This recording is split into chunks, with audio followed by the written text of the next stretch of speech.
Pemirsa, Dinas Pendidikan Dayah Kota Banda Aceh mengadakan workshop akreditasi Dayah se-Kota Banda Aceh. Workshop ini bertujuan untuk mewujudkan tata kelola Dayah yang profesional dan akuntabel di Kota Banda Aceh.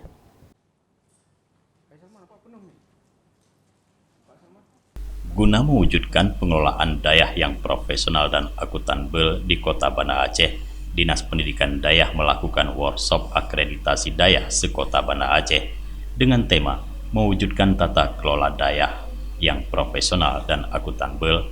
Workshop ini berlangsung di Hotel Grand Permata Hati Banda Aceh dari 20 hingga 21 September 2022. Workshop ini diikuti oleh 50 orang peserta yang terdiri dari sekretaris dan dewan guru yang ada di Dayah se-Kota Banda Aceh.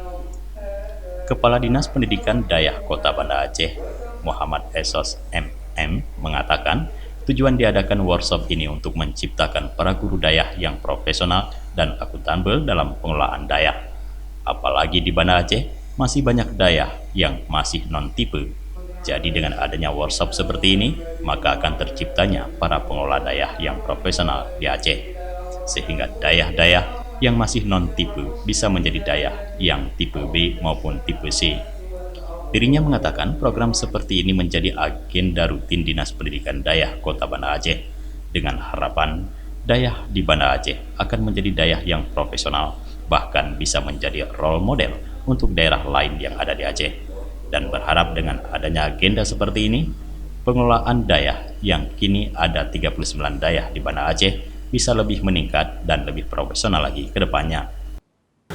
Tujuan dari pelaksanaan kegiatan workshop akreditasi Dayah ini kita berikan kepada sekretaris dan guru Dayah.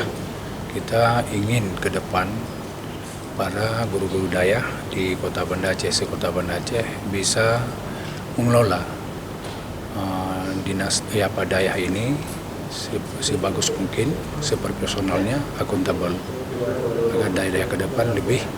Karena pada saat ini kita melihat Dayah masih banyak yang non-tipe. Jadi kita berharap yang sudah ada tipe A, tipe B ataupun tipe C, kita berharap jadi tipe A. Lebih meningkat tiap tahunnya. Yang belum ada tipe, kita berharap ke depan Dayah-Dayah ini punya tipe. Dari Banda Aceh, Tim Liputan Aceh TV melaporkan.